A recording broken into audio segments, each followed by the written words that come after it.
Welcome to the Norwalk Historical Society. My name is Samantha Kulish-Fargione. I'm the Programs and Education Coordinator.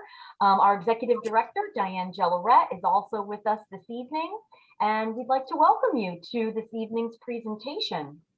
So before we begin, I just want to remind everyone that we are recording tonight, and the recording will be emailed to all of you. It will also be available on the Norwalk Historical Society's website, as well as our YouTube page and our Facebook page. Now, we kindly ask that you keep your microphones and your cameras turned off.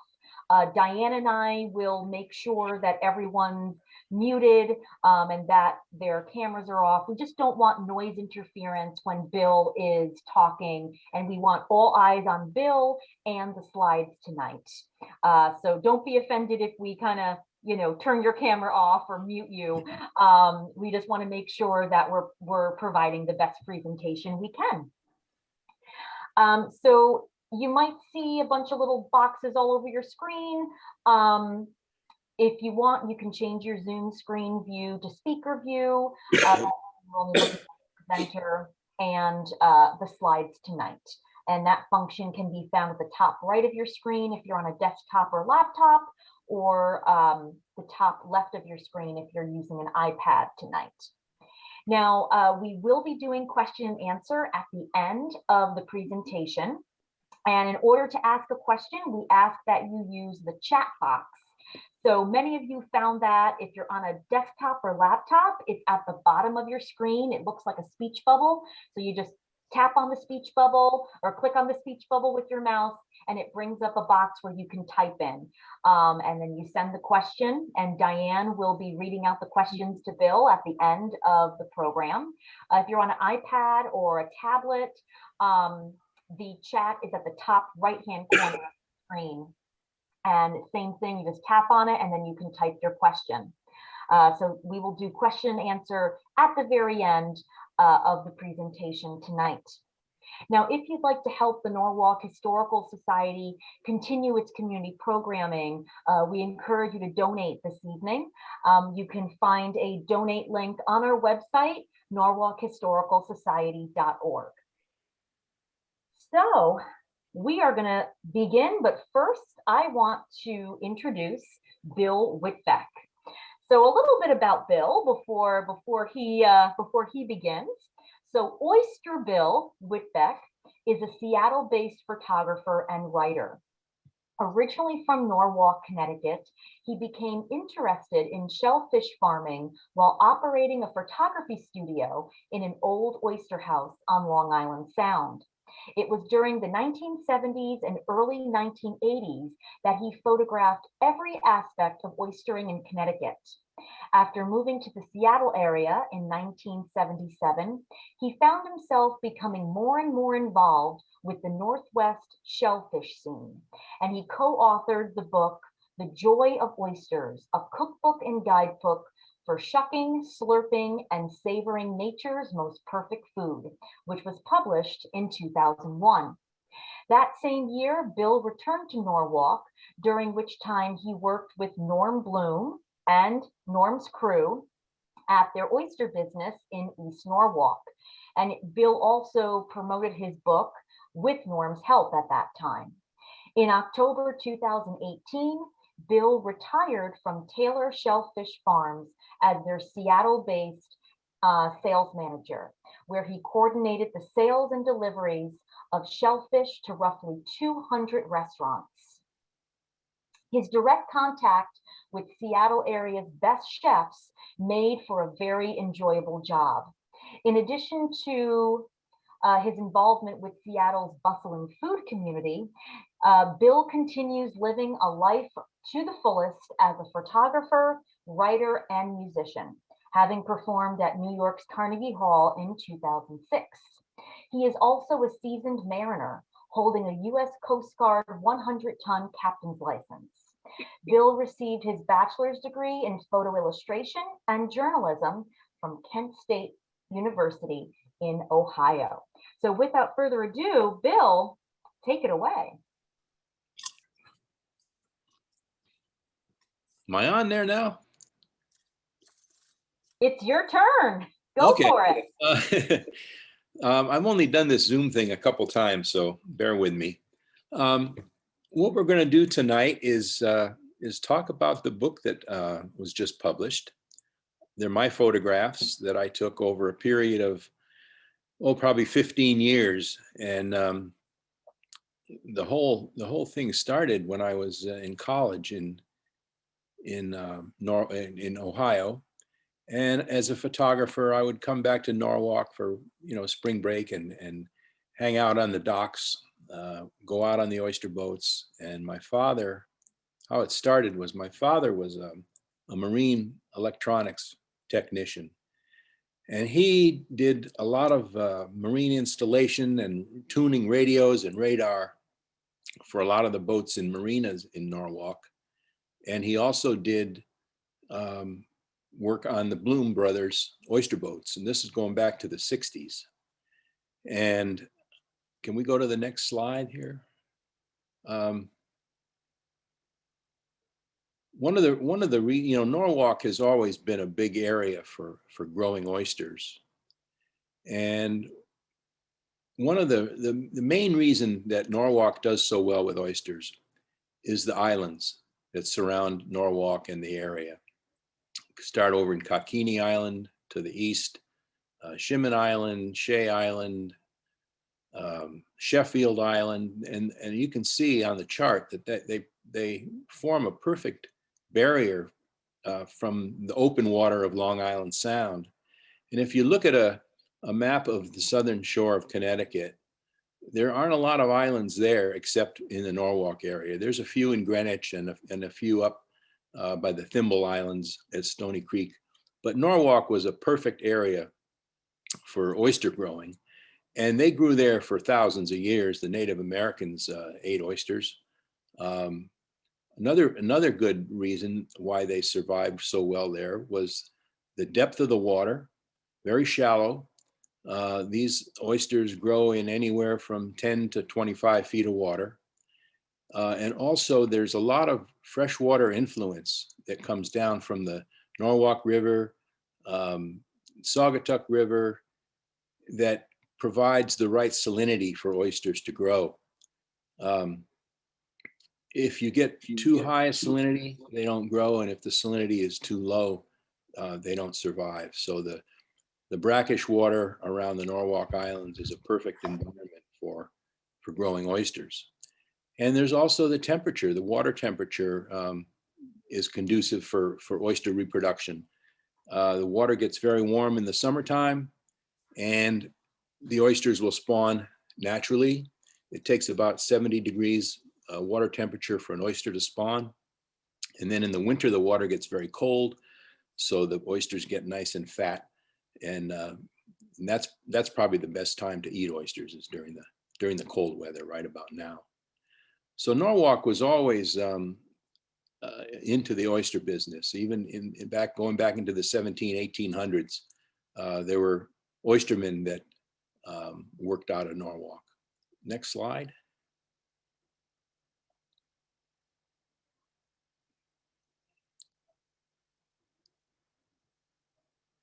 Now, this is a map of the southern shore of Connecticut that was published in 1889.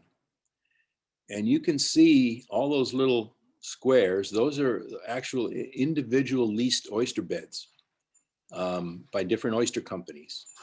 And the orange areas are natural growth areas where the oysters grew naturally. And what they did was there were natural growth collectors that would go out and collect oysters from the natural beds, and then they would sell them to the oyster farmers who leased beds. So you can see there's quite a few beds there that are leased out to individual companies. By the end of the 1800s, there were over 50 oyster planters and packagers in Norwalk. It was a really big business. Next slide. This is just a little enlargement of an area around Kohnkini Island. This is, I think, from 1890. So you can see some of the names of the oyster companies. that had leases around Kohnkini. Raydell, Standard, Decker, David Decker. Decker was actually his claim to fame was he built the first steam-powered oyster boat, and it was built in East Norwalk, I believe in 1874. Next. This is a shell pile in Norwalk between the South Norwalk Oyster Farms and the Radel Oyster Company on the left. And that's a pretty big shell pile. The shells were collected over the year, throughout the year as the oysters were shucked.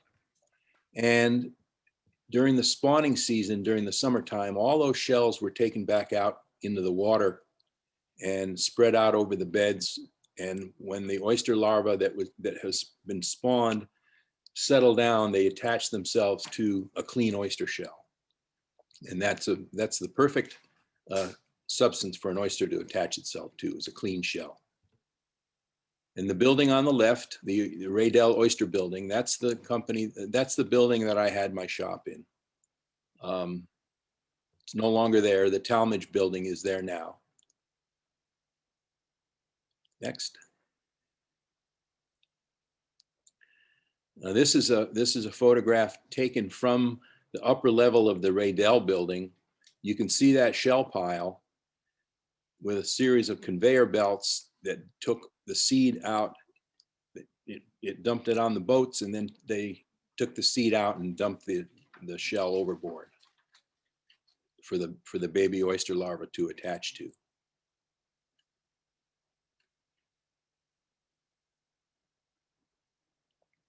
This is just a couple historical photos. That's the old Lovejoy Oyster House in East Norwalk. And this is before the East Norwalk River was dredged. This is probably in the late 30s. I don't know the exact date, but at that time, the only area that was open was to get to the Oyster House. You couldn't get up the river all the way to like where the Pastime Club is now. It just wasn't dredged. So I would say this was taken in the early 30s. And that's the location where Norm Bloom has his business today, Copp's Island Oysters. Same footprint of a building that Lovejoy had. That's taken in the summertime at low tide, and that's the same area taken during the winter. And for those of you who know East Norwalk, that building on the left, those looks like two cranes sticking up. That was the old coal distribution area there. They had a coal plant there.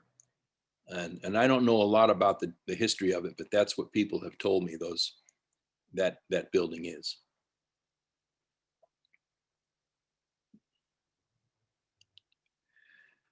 This is another photo that shows the Lovejoy building, Lovejoy Oyster Company, and the two wooden sloops in the front are Norman and Hillard Bloom's first two oyster boats, the Susie C and the Eaglet. And they bought those boats not long after they graduated from high school. And they started their oystering very young. Their uncle, Wally Bell, was an oysterman, so they learned a lot from him. That's a photograph right here that my father took in 1956. And where we lived at the time was just right around the corner. We lived on 4th Street. And that's one of my dad's photos. The harbor was all iced over. I remember as a little kid going down there with him, and it was a really cold day. And that's where Field's Boatyard was, starting in the mid 50s and 60s. And there's a big condominium building there now.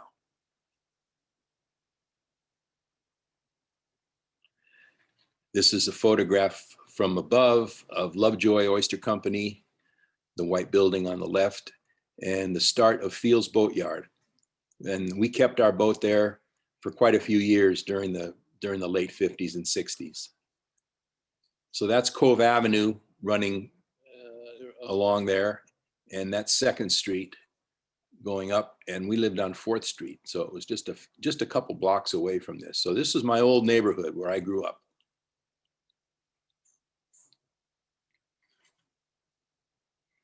And this is one of the very first oystering photographs that I took. I was still in college, and I came home from spring break, and my father was doing work on one of the boats, and he said, "You want to come along for a ride?" So I went along and took photographs out on the water.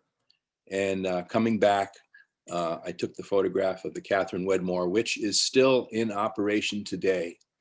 It's one of Norm Bloom's boats. In a couple of years, that boat will be 100 years old, and it still runs 6 days a week. And that building in the back, the Raydell Oyster Company building, is where I ended up having my shop 10 years later.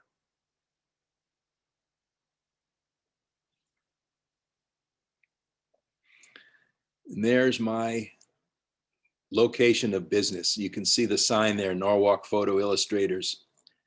I was up on the 2nd floor, and it was just a wonderful environment to have a photo business. I was out taking photographs all the time.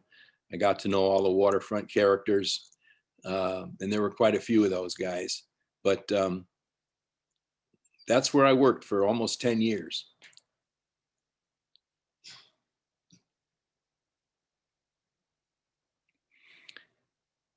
That's the Laurel, oyster boat Laurel, heading out at sunrise. That's Kohnkini Island in the distance.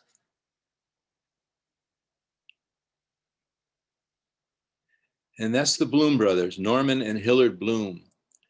And they're probably the most responsible for me being responsible for getting me into business there. They were good friends of my father.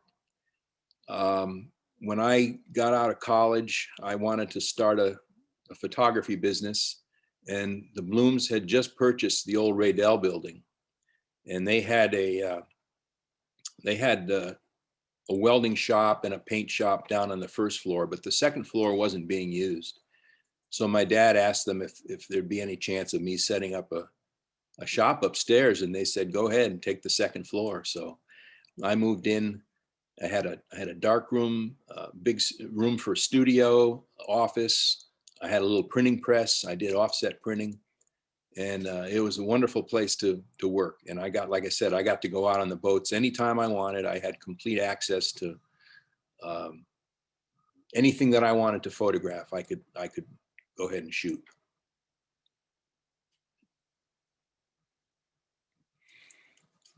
These are some photographs of the natural growth oyster boats off of Bridgeport. And this is in the early 40s. They were all oyster sloops, and they went out and gathered the natural growth beds, natural growth oysters, and then they sold them to the oyster companies that would plant them and then grow them on their own.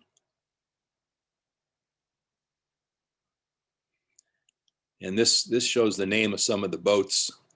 And the Susie C, which is the one right in the middle, that's Norman and Hillard Bloom's boat.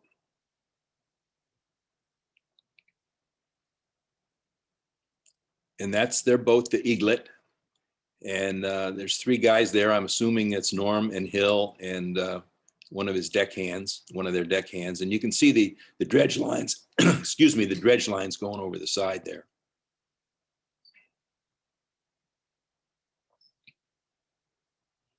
This is an interesting 2 photographs. The upper left, excuse me, hold on here. I haven't talked this much in a long time.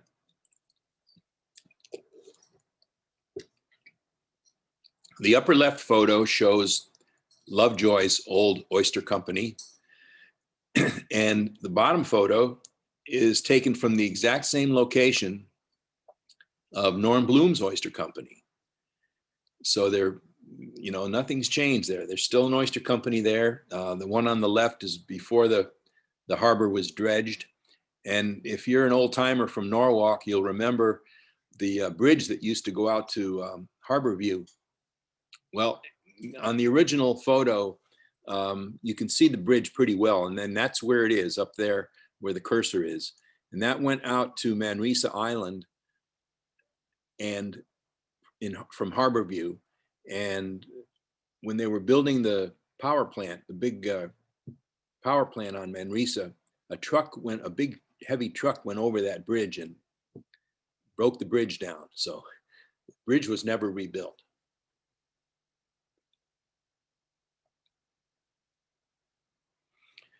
In March of 1973, there was a big fire at the Tallmadge Oyster Company.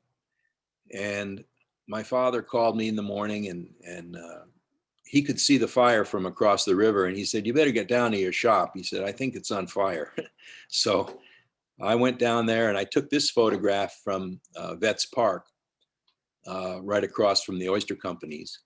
And then I went over to where the fire was, and I spent the whole morning taking photographs of the fire. And I was the only photographer there, so I was able to move around and get some pretty nice photographs.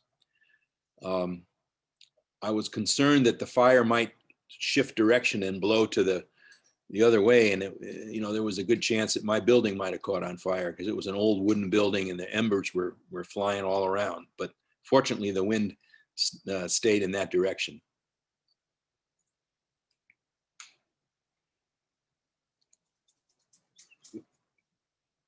The fire hydrants out on Water Street were too far away to bring water down to the Oyster Company. So they brought their oyster boats in on either side of the building and used the pumps on the oyster boats to pump water to put out the fire. And you can see that the Raydell building, how close it was to, that was where my shop was. It was very close. And you can see the bow of the Catherine Wedmore there. And I don't know if anybody knows the, oh, can you back up one more time?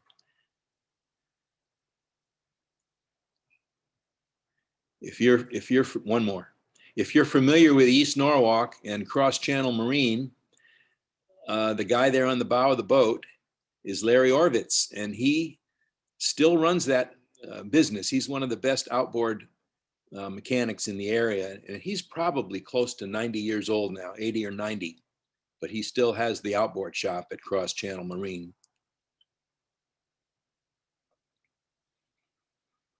If you can get a chance to go down and visit Norm Bloom's shop, Cops Island Oysters, he's got a little oyster museum in a garage out back.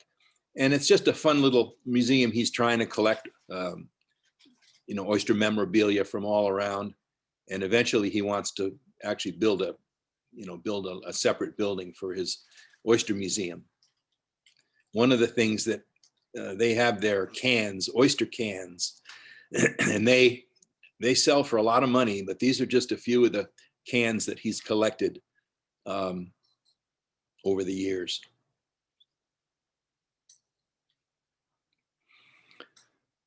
And that's one of the shuckers there at Tallmadge, or Blooms at the time.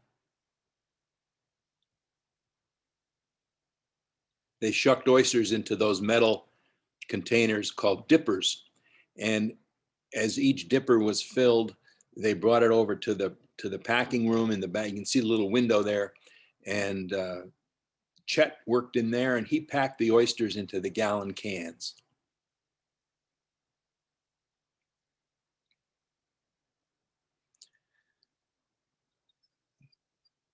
Another photograph of the lady shuckers. They came up from New Jersey. They worked for a bivalve packing company in Bivalve, New Jersey. And yes, there is a town called Bivalve, New Jersey.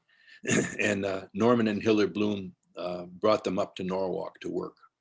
Most of these photos were taken in the mid-70s, 1973, 74.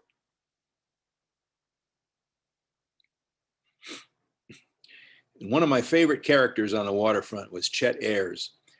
And he did the packing of the oysters. At that time, they mostly packed the oysters in gallon cans. They did some in the shell, but it was mostly shucked meats that were washed in these tanks and then packed into gallon cans. And he was quite a character. He'd been working in the oyster business for years.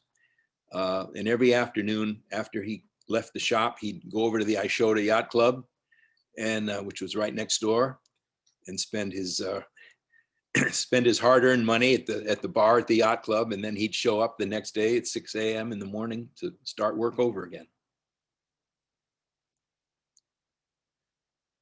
And that's Chet. Great guy. Some of the deckhands, the young kids that they had working on the boats, they would harvest the oysters and sort them by size, and clean them up, put them in those baskets, and then dump them into burlap sacks, bushel bags.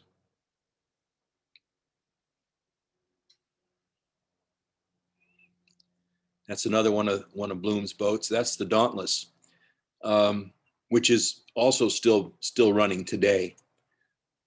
That was originally built as a liveaboard for an artist. It was built in Rowayton, Connecticut, and it was purchased by Lovejoy. Lovejoy had it for quite a few years, and then the Blooms bought it. And that's a clam dredge on that boat. They're different than oyster dredges. Oysters lay on the bottom, on the surface of the bottom, and clams are underneath the surface. So they have a different type of dredge to get the clams up. And that boat, when it was used, it was pretty small. So in the mid 80s, they cut it in half and stretched it out about 15 feet to make it a larger deck on it, and they increased the size of the wheelhouse also.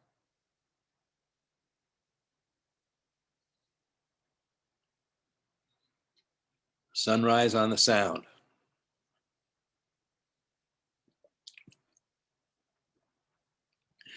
The Lewis R was a classic oyster boat. It had a couple sister ships that were owned by the Radel company, and Bloom's took it over, took the boat over. And this was in February of '77, and they had a cold spell that lasted about 2 months. And you can see that's all ice in the background. I went out on a steel-hulled boat that went through the ice and made a path for the wooden oyster boats to go out. And that's when I took these photographs. So there's a series of these photos in the book. But it was about 20 below zero that morning. And that was the day I decided to move to Seattle the next summer. Was tired of the cold winters and the hot, humid summers.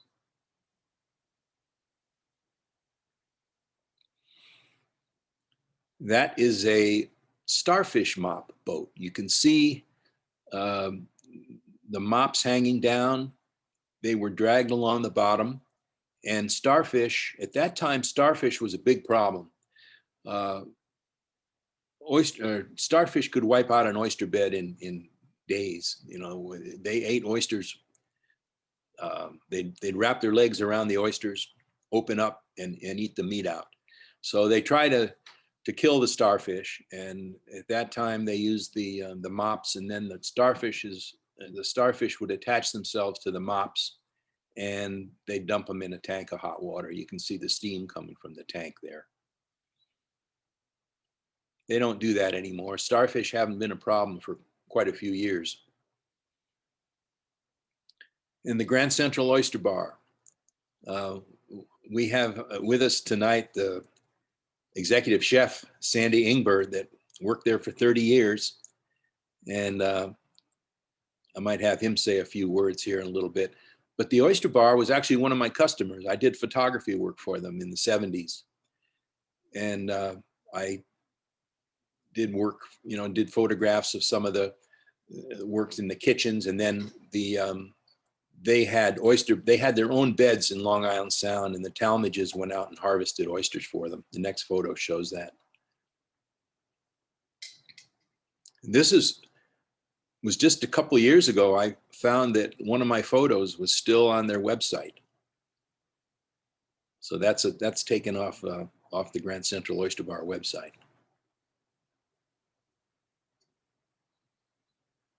This was 1981. The Oyster Bar there, this was in its heyday.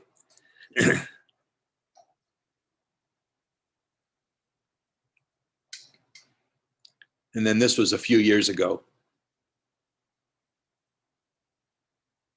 Unfortunately, the Oyster Bar closed because of the pandemic. We don't know what's going to happen. And that's my dad. He was very responsible in getting me going in my photography career, and pretty much anything I did, he was very supportive of my work. And he, like I said earlier, he worked on the oyster boats, maintaining all the radar and radio and electronic equipment on the boat. I think that's it. So these are just a few photographs from the book. There's a lot more. I think some of you people have already purchased the book. So if we want to do a little chat with questions and answers, we can do that. So if you have questions for Bill, please type them into the chat box and we can ask Bill these questions. Bill, this has been wonderful. Your photographs are absolutely precious and gives us a snapshot in time. And it looks like you really did enjoy being here in Norwalk and being right on the water. I did. It was a wonderful place to grow up, and it affected, it had a big influence on my life. All right, we have a question. How long were the Oystermen working under sail? Well, probably until the 40s and 50s, when they started using powered boats. The steamboat, they started steaming steamboats, and then they converted to diesel. I know that the Lewis R was a steamboat for years, and that was built in I think 1914. So I would say the end of the 1800s is when they started switching over to sail, or to power. First steam and then diesel. Okay. We have another question. Do you know what happened to any of the old oyster? Hold on. People are actually writing a lot right now. Sorry. Do you know what happened to any of the old oyster companies like Radel on your photos? Well, this is something that the Bloom brothers did when, during the early 1900s, there were quite a few oyster companies in Norwalk, and the oystering was huge. There were oysters from New York City all the way up to Greenwich, Norwalk, Bridgeport. And during that time, there were some problems with storms. They had the big hurricane of 1938, which wiped out a lot of the oyster beds. They had pollution starting to creep in, and a lot of these small oyster companies were struggling. So what Norman and Hillard Bloom did, they bought up a lot of the small companies, and they were smart enough to switch over to clamming, because at that time the oyster companies were just harvesting oysters, and so the Blooms said, well, we can't get oysters, we'll get clams. So they bought up a lot of the smaller oyster companies and switched over to clamming. And then when the oysters came back, they increased their oyster production and did clams as well. Great. Another question. Did you contemplate other titles for your book? That's an interesting question. Well, I didn't want to make it a history book or a sequential timeline book. I wanted primarily to feature my photographs. So that was why I came up with the name Oystering in Norwalk, a photographic collection. If anybody has a better suggestion for the next printing, let me know. All right. Do you need a special license to have an oyster bed? Yes, and that's all regulated by the state, and every state is different depending on the regulations. Sandy might know more about that than I do. For example, Chesapeake Bay, still only, you can only harvest oysters by sale. So these old skipjacks that run in the Chesapeake, they have engines in them, they have motors. They'll use the motors to get out to the beds, and then they shut the motors off, put the sails up, and dredge for sales. And that's still the case, but every state is different depending on the regulations. And yes, you do need a license. You have your beds inspected frequently by the health department. It's a pretty tight regulation. That's probably a good thing. Where are the shuckers from, the three ladies? Well, they came up from New Jersey. And I don't know the whole history of those gals, but Norman and Hillard Bloom bought them up from New Jersey. They were shucking for an oyster company in New Jersey, Bival Packing Company. And they came up to Norwalk and worked for Bloom's, and Norman and Hillard Bloom bought them a little trailer that they lived in right outside the shop. So they lived right there on the property. Wow. And that's really much all I know about. One of them names was Louise, and she was a character. They all were, but Louise I remember very well. Okay, another question. Are the Norwalk Tallmadges related to the spy master Benjamin Tallmadge? Related to the what? To the spy master Benjamin Tallmadge. I have no idea. I don't know. Okay, no problem. The Tallmadges were actually related to the Blooms on their mother's side.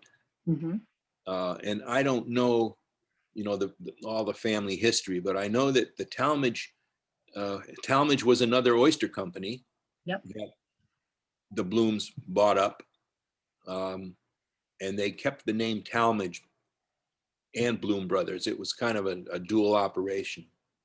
Okay. All right, here's a question. Have any of your photos been made into postcards?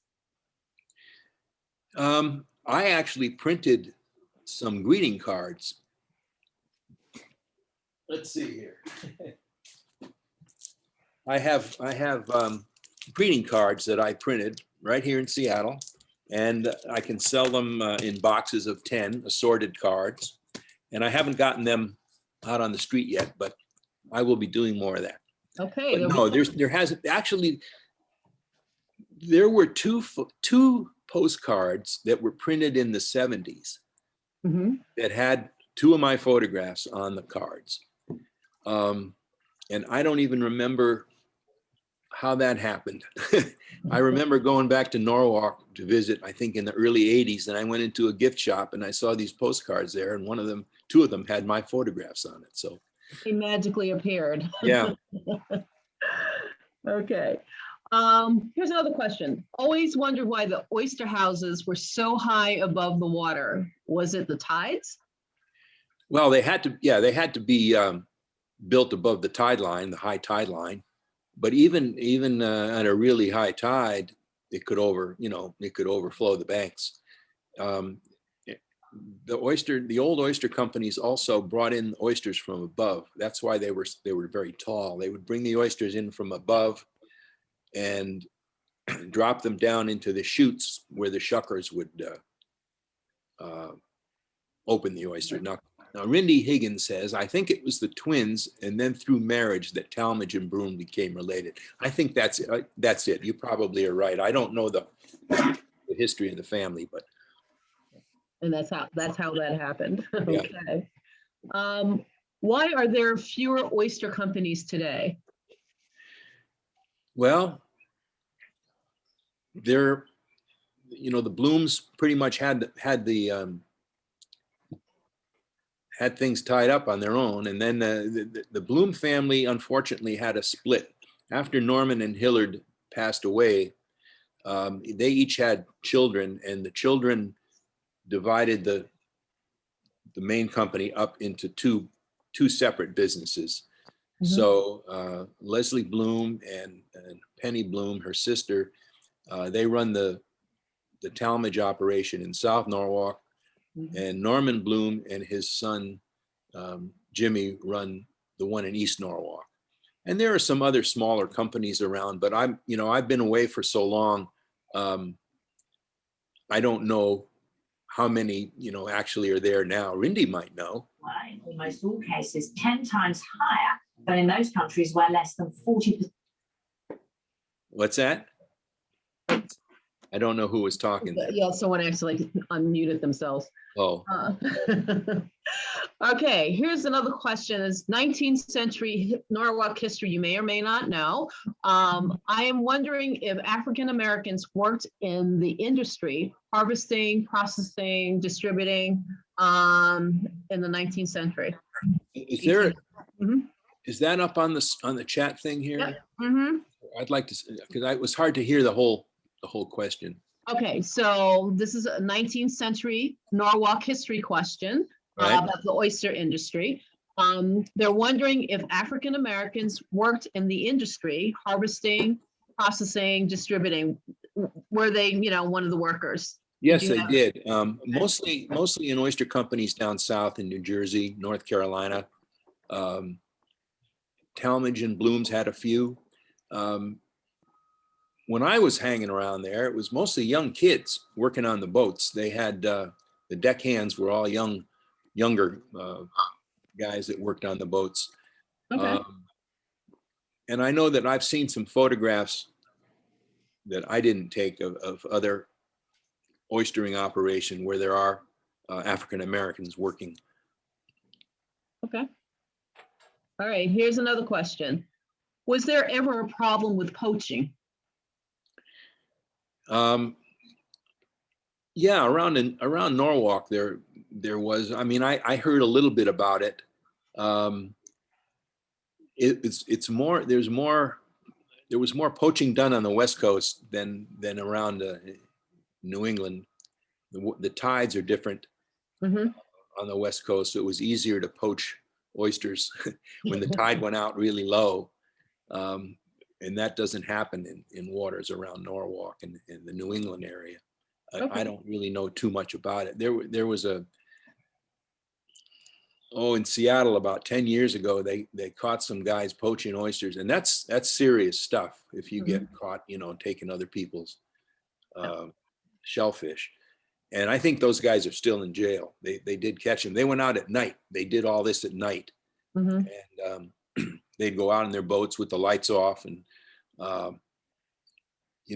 take oysters when nobody else was around, and working they had a little trailer out in the woods, near Hood Canal, I think, over in Washington. And they finally did get caught, and it was a big deal.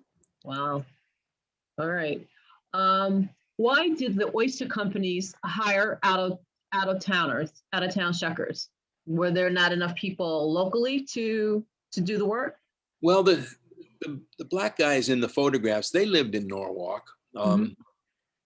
Like I said, the kids worked on the deck as deckhands. There were some local guys that worked in the shop. Chet was one of the local Norwalkers. And if you're from Norwalk, you probably know the Stabell family. Tut Stabell was the president of the Merchants Bank, and his brother Duck Stabell worked for Bloom's, and they also were the family that owned Sheffield Island, going back quite a few years. Again, I don't know too much about that. Okay. All right. Next question. Do you have any idea how much continues to be canned over being served fresh? I don't know an exact percentage, but I know today, see the whole oyster renaissance has been taking place in the last 30 years, when you have all the boutique oysters and on the West Coast you have the Kumamoto and the Shigoku and all these specialty oysters. 30, 40 years ago, you just had oysters, and they were most of them were packed, and you can still buy oysters in jars if you want to make oyster stew or something where you don't need them in the shell. But I would say, and this is just a pretty good guess, I would say now that 80% of the oysters are sold in the shell, and only maybe 15, 20% are shucked. And it's different on the coast. I've been in Seattle for 40 years, so I know more about what's going on out there now than what's going on in New England. Okay. This is about your writing another book. Do you have plans for more books from other pictures you have in the area? I'm sure I thought about it. Yeah. I know that I've posted a lot of my photographs on Facebook, the Norwalk Facebook pages. And they've been pretty well received. I started taking photographs when I was a kid, and I always had my camera with me. My father always had his camera with me. I think that's probably where I got the bug from him. He built a darkroom in our basement when I was about 13 years old. So I've been doing photography around Norwalk for many, many years. So there might be another book in the works. I've thought about it. Yeah, you have to do something with those pictures, right? Yeah, it's really amazing that I saved all these negatives. The photographs in the book, most of them were taken 45, 50 years ago. And when I was shooting those photographs, I wasn't thinking, well, I'm going to make a book in 50 years. I didn't even think of that. Yep. But I am so glad that I saved all the negatives. I saved them, I kept them clean. They were all in sleeves. All my slides were clean. And I have a couple high-end scanners, so I scanned everything myself.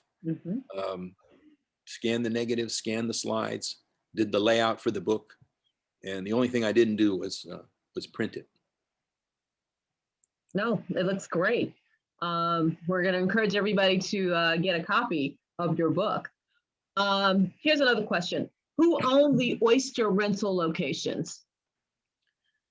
Who owned the what? The oyster rental locations? The oyster rental locations. Oyster rental locations. I'm not sure what that means. I'm not sure what that means, yeah. Who were the oyster farmers paying for the rentals? Were there oyster farmers? I'm not sure the question. I'm sorry. No. Are you saying rental? Are you saying rental? Yeah, rental. I don't understand the question, I guess. Do they rent the location where they're? Okay. Yeah, I'm sorry. They're leased by the state. The state of Connecticut leases the grounds. Some of them are owned. Rindy might have a little more insight on that. I know in Washington State, most of the beds are leased from the state of Washington to the oyster growers. Is that still how it is in Connecticut, Rindy? Is she there? I don't know. Don't know. So we'll find out later. Here's a question. Are mussels prevalent in the harbor? Well, they are on the West Coast. As a matter of fact, the company that I worked for in Washington, Taylor Shellfish, they farm mussels. There's a lot of mussels being grown in Maine. And they're wonderful. For years, mussels weren't eaten. They were considered, trash fish, trash food. But now they've made a comeback, and there's a lot of mussels being grown on both coasts, different species. As far as just, mussels growing live or wild, I'm sure there's still mussels. You go down to the pilings at low tide and you'll see mussels, hanging on the pilings. Yeah, all over. All right, here's a question. Are warming ocean temperatures affecting affecting the beds? Absolutely. Yeah.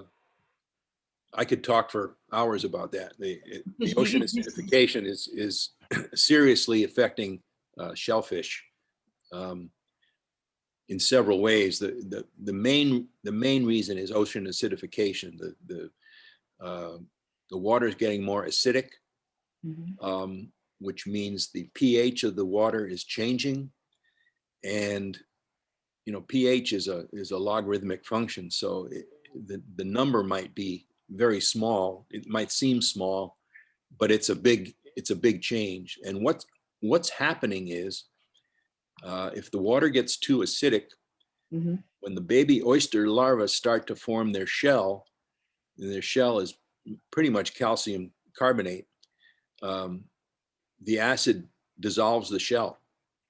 So thousands of these oysters were just started dying. And this was when I was working for Taylor Shellfish in Washington about 12 years ago. They'd get their shellfish, the babies out of the hatchery, and they'd plant them, and 6 months later they'd all be gone. And it took them a while to figure out that it was the acidic water that was dissolving the shells. Wow. So yeah, it's a problem, and I fear it's going to get worse. Yeah. You were around when there was a lot more pollution in the waters around Norwalk. Was there a time that they had to shut down operations because of pollution? Yeah, the Clean Water Act of I think it was 1973, was a big improvement. The water is so much cleaner now than it used to be. Even in Washington, they had problems with pollution. They would dump effluent from the pulp mills into the water and kill the oysters, kill the clams. I don't recall any specific instances where there was a big pollution problem, but I know that Terry Backer, who was Long Island's soundkeeper for many years, was also a friend of mine.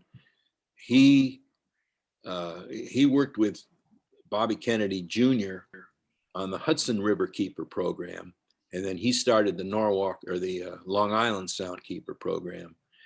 And it was pretty much through Terry that kept all these big polluters under control. He did a wonderful job. He passed away a few years ago. He had brain cancer. It was very sad that he's no longer with us. Okay. Here's a picture. Do you have any pictures of Oyster Shell Park? No, I don't. That all happened after I moved away. I know about it, and I've been there. Maybe next time I go back, I'll have to take some more photographs. But no, I don't have any. Okay. You're talking about the park up underneath the freeway, the turnpike? Yep. Yeah. Yeah, that's what I figured. I said. No, that happened. That was after my watch. Hold on. Savannah, the shells were, do you know any? Do you know of any Native Americans that may have sorry. That is too long. All right. Hold on.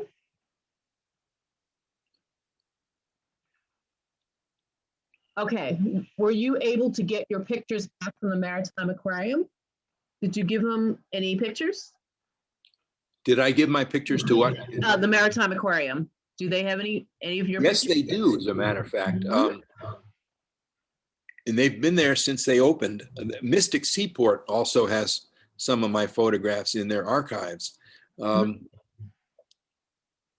Is Rosemary here? Rosemary Lombardi, is she? Because she works for the Maritime Center. She would know. I don't know where the photographs are now, but I know when the aquarium opened, they had a section on the Norwalk oystering, and I went in there with my dad one time, and there's my photographs. Again, when I left Norwalk, I gave a lot of these photos to Norman and Hillard Bloom, and they did everything that they wanted to with them. You know, it was out of my control. But yes, there were some of my photographs in the Maritime, or the Maritime Center.